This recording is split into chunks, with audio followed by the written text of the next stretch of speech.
I got my ass in the water, toes in the sand.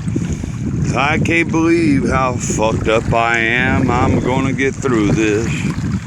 Oh, well, I'm gonna buy me an island, call it Gadget Island, and do my business the way I fucking wanna do. I'm gonna feed the birds, and I don't have to drive nowhere, so fuck them licenses, you city cocksuckers. But I'm waiting for somebody to come by to do a video. And but anyway, it's 5 o'clock somewhere. Oh yeah, I said it is 5 o'clock somewhere. And I like Tom Ben Lindley, he's trying to write this hit. Or write this, I don't know. I just had the privilege of working with the young cat. He was, man, he had more enthusiasm than shit.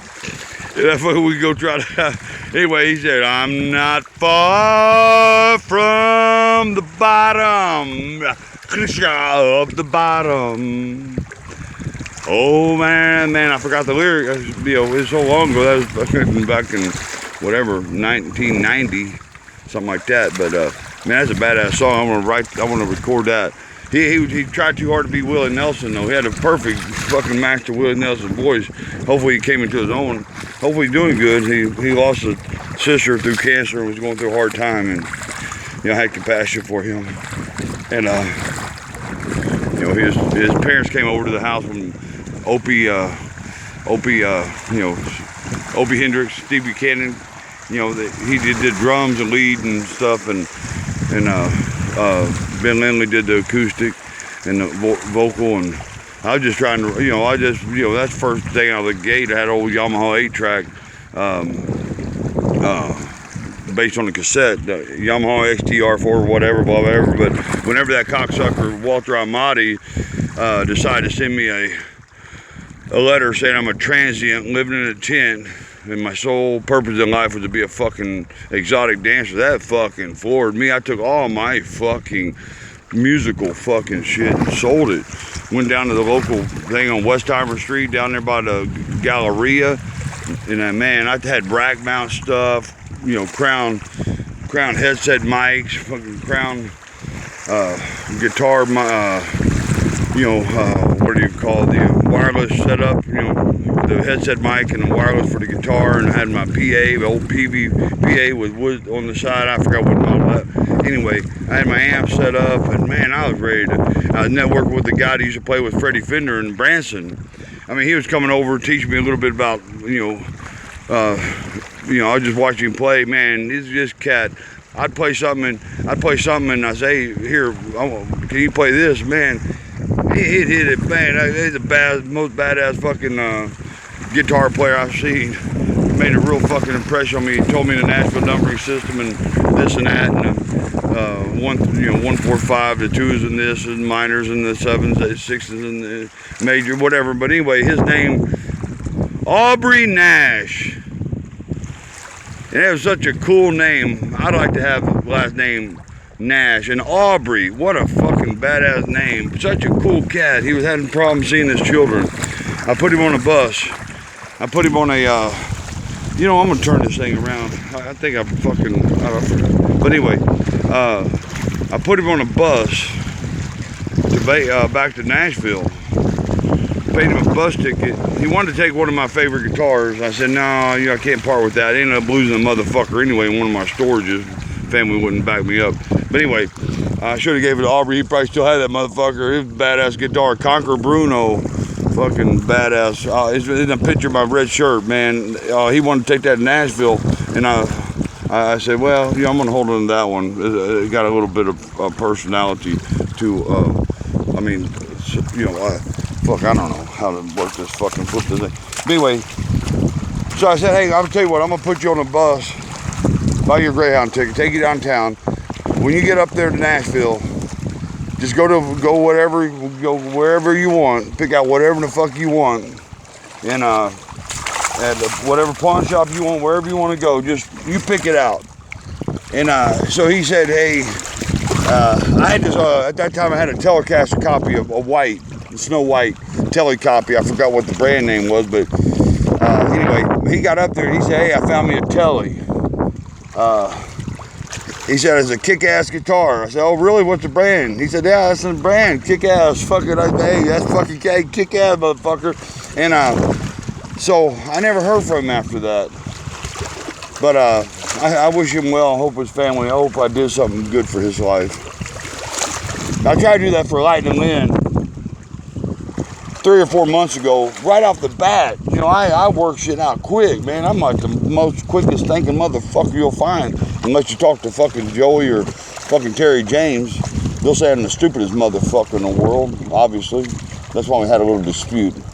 It kind of got a little out of control. All they had to do was let me feed the motherfucking birds and move that fucking sign and that trees off Jeannie Chow's property. I went by the other day, that fucking shit still ain't there. And if Jeannie calls me and tells me, hey, go ahead and mow that motherfucker down, you know, what's his name, fucking Joey, he called me out. Hey, where's that bulldozer you said? Hey, I didn't say I was gonna do it yet, motherfucker. I said if I determine it's on my fucking property, when I buy that motherfucking property, I'll mow that motherfucker down with that bulldozer. I'm just letting you know I was gonna go in the long run, try to make sure this, you know, forewarned in case this went to court. I laid the groundwork out. I told you I was gonna fucking go. There's gonna be move the sign and trees for a few thousand. I wouldn't even help move that fucking sign and trees. I would have done the work for you for fucking free, nigger. Fucking Ray Lundberg, come on, man. D&E Management, motherfucker. Sun Lake Village, suck my dick, man. I would have done that shit for free. Just bring the fucking back. I'm the hardest working motherfucker you'll see in this goddamn state. Well, okay, I don't want to do that. There's probably a million other people work harder than me, but I tell you what, I fucking give it the best I got with no fucking phone service and no fucking backup and evicted out of the fucking house, piece of shit. And but anyway, Epcor Water, I hope you enjoy that. I told that cat, he said, he looked at me like I was crazy, but he saw me over there with that truck, you know, spinning out back and forth across that fucking thing just to soften it up a little bit so I could do the rest with my shovel.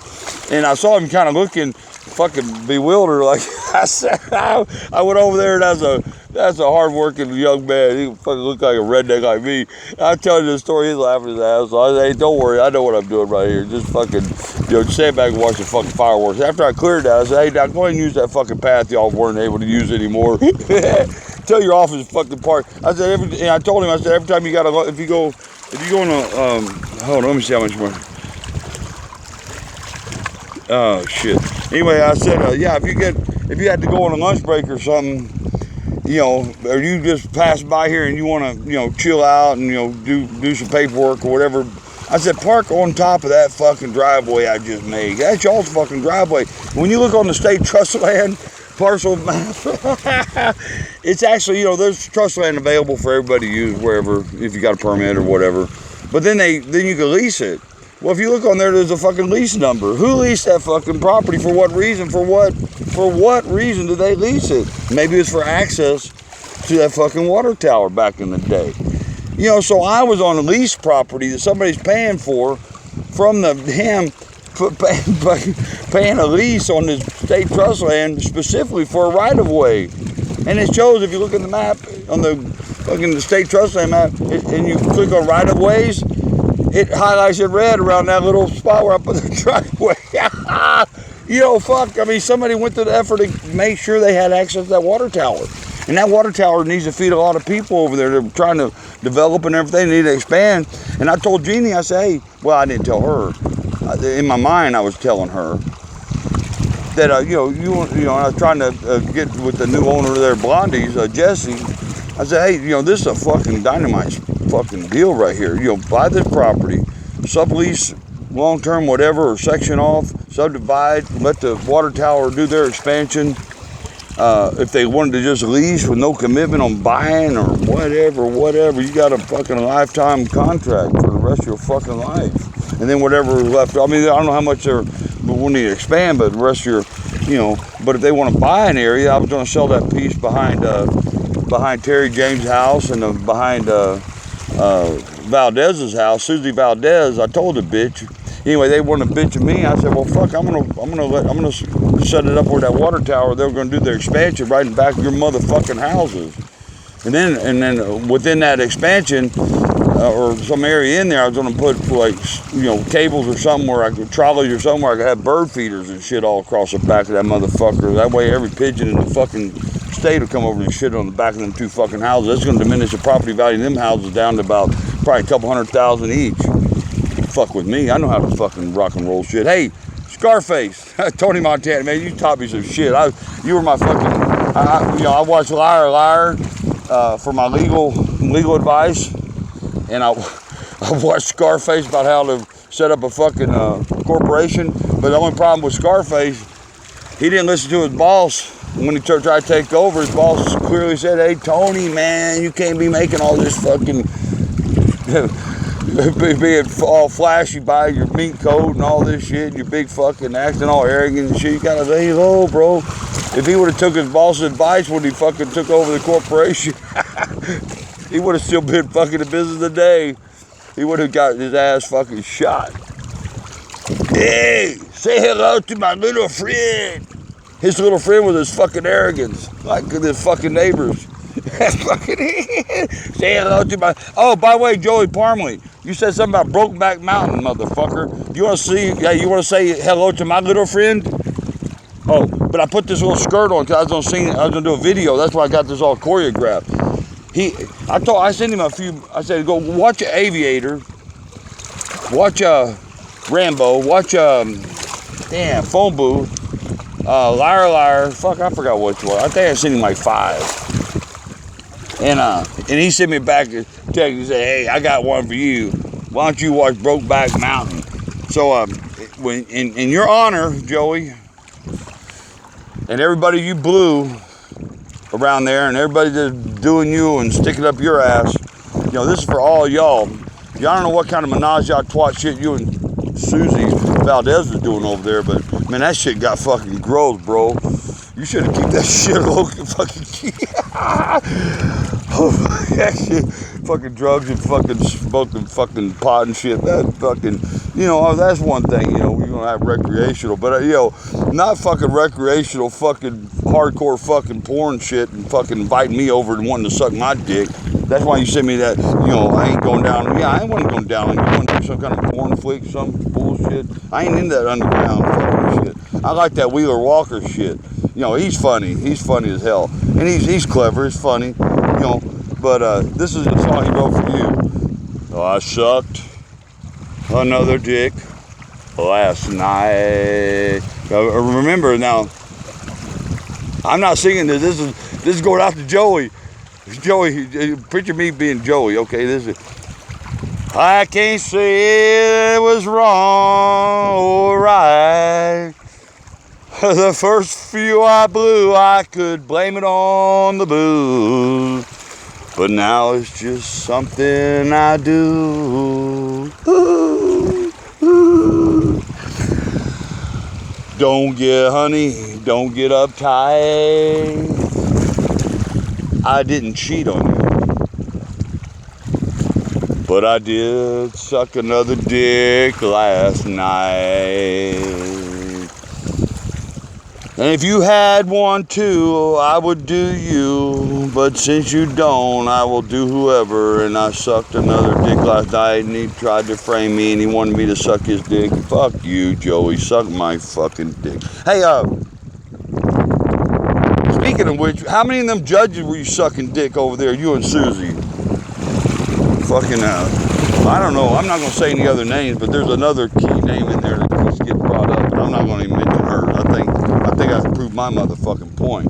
But you know, hey, Terry James, he you know, there's some of this shit I couldn't believe. I had to spend a fucking year and a half figuring this shit out. Yo, I'm gonna have a platonic marriage to. I'm gonna propose platonic marriage to Judy just to protect her fucking ass from these fucking motherfucking weird ass son of a bitches in our fucking compound. You know, goddamn. Terry James, she said, hey, yeah, he would look over the fence and watch her sunbathing. Hey, she grew up in California, bro. She was doing something different. You know, her family didn't raise her fucking right. Maybe she didn't want it appropriate. She was proud of herself. Fuck, she had a lot of stuff going on in her life. There was issues nobody fucking knew about. I finally got to the bottom. I'm taking the fucking team.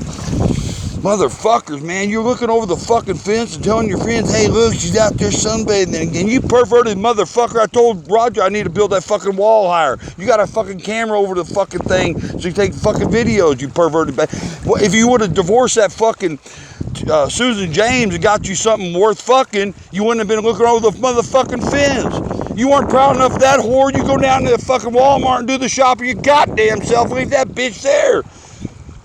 Fucking hey, man, don't look over that fucking. I told Roger I'm gonna build a fence. He said go ahead, and then she's bitching about the birds again. He said, well, throw the fucking feed in her backyard.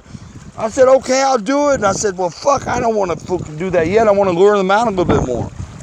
So but man, Roger said, hey, he said, Keith, you're never gonna get on top of that bitch.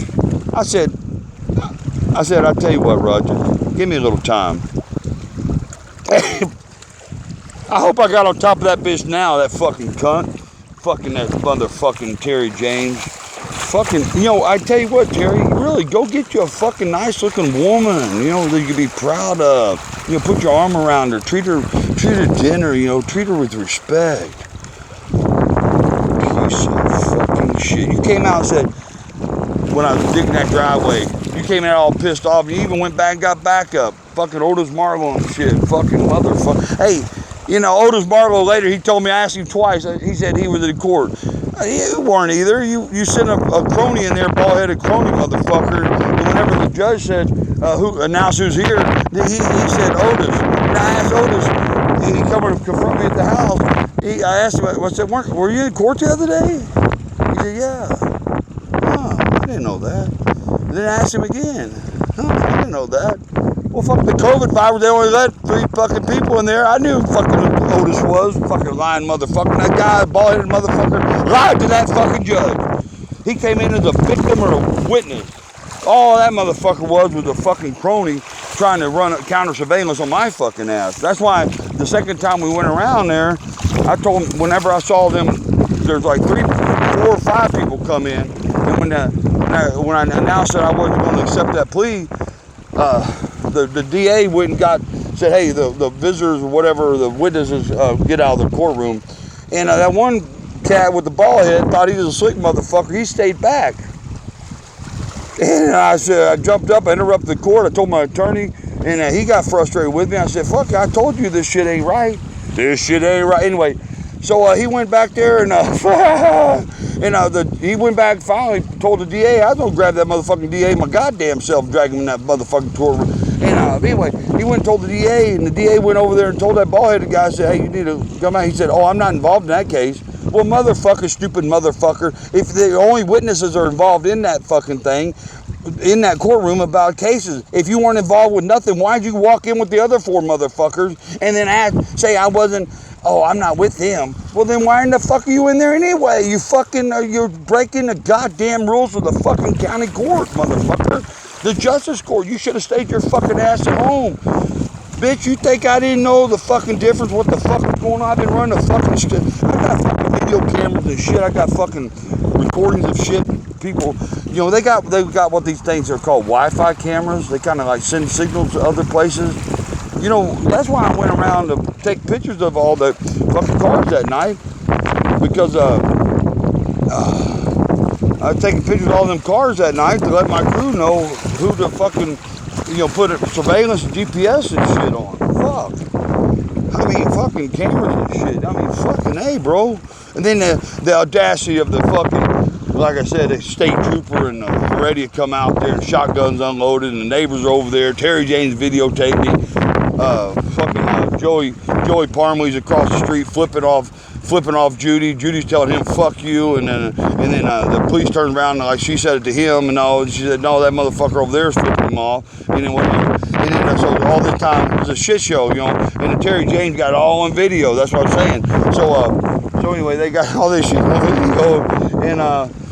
so anyway, so I get handcuffed. I knew it was coming. I staged it. It's a sting operation. I said in real politely. I wouldn't say anything. And I looked over. I just kind of, you know, smiled at the fucking camera. So I was gonna put this on YouTube anyway. Later, the camera, the video he took for me, I'm gonna do a spin on it and put some music behind it. But anyway, I'm gonna capture that video and acquire that video. And this is in evidence and stuff. So, but anyway, and I'm gonna do a video YouTube, and then, man, that was a bad idea, bro. But anyway, so as I'm getting cuffed, I put my hands behind my back, and the radio said, "No, we're not gonna do it that way. Just put it in the front." Wait, you got the state trooper shotguns unloaded everything, but I'm cuffed in the front? Whoa, I never seen this shit before. I thought y'all gonna come over and beat my fucking ass, hit me down, tase me and shit like fucking, do the old style gangster shit like OJ, like Otis Marlowe do. Hey, motherfucker, get out, boom, hey, you fucking nigger, trash ass, motherfucking white, motherfucking redneck homeless bastard, bam, bam, bam, ooh, claim to fame, motherfucker, yeah. But, yeah, anyway, we get in a truck. I said, this is way too suspicious because, this is just way too fucking suspicious. They're way too fucking suspicious. With Otis Marlowe around the corner, why the fuck the state trooper? So anyway, they can't handcuff me in front, real polite. And after we get in the car, he turned around and he said, "You did receive that cease and desist letter." No, first he said, I hate to do this, but the neighbors are upset. And he said, you did receive that cease and desist letter yet, didn't you? I said, yeah, I received it. I didn't tell him that I already received it. I already cease and desisted my damn self before I received it. And when I did receive it, it wasn't properly served. And it was served to Judy, and somebody else in Roger's name, I think, to Judy at the door. And I was in the way, you got to do proper service on that shit if you want me to really want to take you serious about cease and desist, motherfucker. That's why I went out and took all them pictures that night to let my crew know, hey, they're cease and desist in the wrong fucking way on the wrong motherfucking character right here, bro. But anyway, so after we're taking off in that police car, when we headed down, I just kind of whispered. I said, I don't know if you know this already, but I'm doing a little bit of undercover because I heard there's some fucking Judy was in the jail, and there were some people that were defending her that got their ass beat, and it happened to be 3 individuals that might have the same last name or bloodline. Maybe a father. A husband, wife, and a son. Well, the son's not going to intimidate her anymore, motherfucker. The family's not going to intimidate her anymore, motherfuckers. That shit about going in a jail cell and fucking kicking the door and waking her up and telling her, hey, come up and have dinner with the family and shit. All that shit was hard to motherfucking believe. So I had to get in that Crossbar Motel for 18 days. Do a little research, run a little reconnaissance. What do you call that? Reconnaissance? But anyway, this shit is hard to motherfucking believe. So whenever Judy was telling me some story about something, happened maybe when she was like 16 or something like that, I'm like, you know what? That's pretty fucking plausible. I've been going seeing the psychiatrists and stuff and listening to her and talking to her doctors, and I was like, the story she said about some kind of corporate founder of some big fucking franchise over in California. Yippee-yi-yay, California cocksucker motherfucker. You don't treat a woman like that, motherfucker. You 30 fucking years old. You got a underage woman with your lady, child. You perverted motherfucking. I don't know who it is. I forgot. It's on the fucking record though that she told me, and I fucking checked it out and I fucking asked questions, and I don't fucking doubt it now because all this bullshit's going on in her life. She's walked, and Susie Valdez. Kristen told her one day, "Oh, at least you have a place to lay your head, bitch." Fucking, that's your elder. She's on disability. That's your elder. This person don't ever meet. You don't know her background. Anyway, so Kristen proceeded to tell her one day,